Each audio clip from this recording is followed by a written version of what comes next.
All right, let's just dive right in. We're about to break down one of the most intense, raw, and honestly one of the most powerful philosophies for personal transformation out there. And look, this isn't about feeling good. This is about becoming completely unrecognizable to your old self. And we're going to do it by looking at the David Goggins framework. And yeah, that quote right there, that pretty much sums it all up. Goggins is a guy who completely remade himself from the ground up. Not with some feel-good self-help books or a simple 5-step plan, no. It was through this absolutely brutal process of tearing himself down and building himself back up. So the question is, how on earth did he actually pull that off? I mean, just look at this. The transformation you're seeing here, it seems impossible, right? On one side, you've got a person who was bullied, abused, weighed almost 300 pounds, and was just deeply insecure. And then on the other side, a Navy SEAL, an Army Ranger, a world record-holding ultra-endurance athlete. How do you even begin to bridge a gap that wide? Well, to get that, you first have to understand the real enemy that he was up against. And see, here's the twist. The enemy wasn't some outside force. It wasn't his abusive father or his bullies or his bad circumstances. According to Goggins, the real enemy is something we all have. It's an enemy that lives right inside our own heads. Goggins has this core belief that most of us are only living at about 40% of our true capability. Just think about that for a second. More than half of your potential is just sitting there completely untapped. So why? Well, it's because of a built-in safety switch we all have in our minds. He calls this the governor, and it's a great analogy. Think about the governor on a car's engine that literally caps its top speed so it doesn't blow up. Your brain has one too. Its only job is to protect you, to limit your effort. The second you feel pain, discomfort, or suffering, this internal governor just kicks into overdrive, screaming at you to stop. It's a survival mechanism, and it's designed to keep you safe and comfortable. And here's why this is such a tough fight. Your mind has the ultimate home field advantage. It knows every single one of your fears, all the lies you tell yourself, your deepest, darkest insecurities. And it will use all of that against you to get you to back down, to push you right back into your comfort zone the second things get hard. So how do you fight back against an enemy that knows you better than you know yourself? Well, Goggins' first weapon is incredibly simple. It's brutal, and you don't need any special equipment. He calls it the accountability mirror. This whole thing hinges on being radically honest with yourself. Goggins tells the story about when he was a junior in high school. He finally looked in the mirror and just admitted the raw truth. He was cheating on tests, he was reading at a third-grade level, and he was hiding behind this fake tough guy persona. He made himself look at that person in the reflection and stop lying, first to himself and then to everyone else. In this right here, this is the foundation for his entire philosophy. You can't change something you refuse to even acknowledge.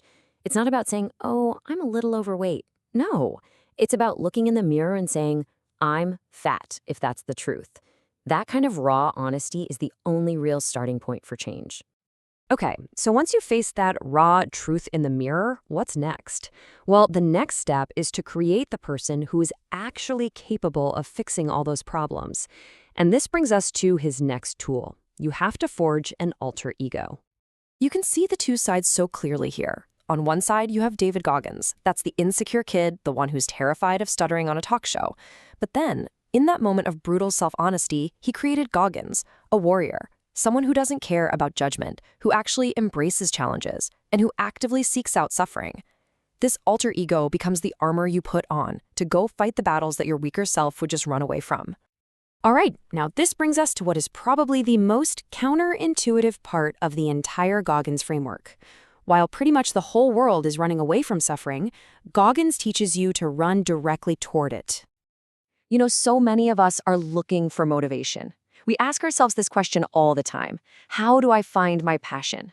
We think it's some kind of magical thing out there that we have to go discover. Goggins' answer completely flips that whole idea on its head. His answer is that the passion, the drive, the fuel that you are so desperately looking for, it's not in some happy, positive, fluffy place. No, it's buried in the very things you hate about yourself. The real energy is hidden in your insecurities, in your doubts, in your fears, and in all of your past failures.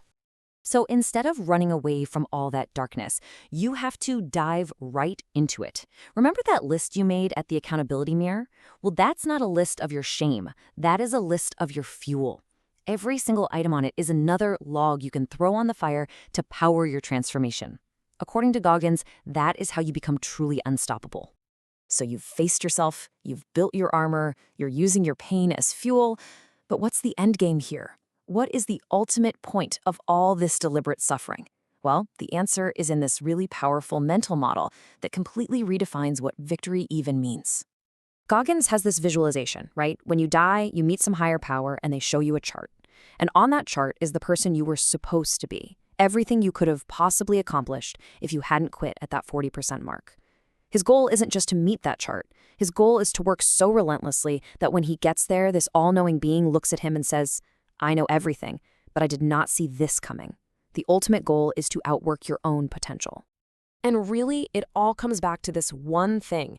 This entire war, it's waged and it's won between your own two ears. You wake up with that voice in your head, you walk around with it all day long, and you go to bed with it.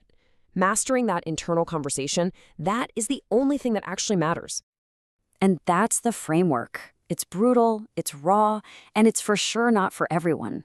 But it leaves all of us with one really powerful lingering question to ask ourselves in our own accountability mirror. What would happen if you really stopped quitting at 40%? What if you could actually outwork the chart that was written for you?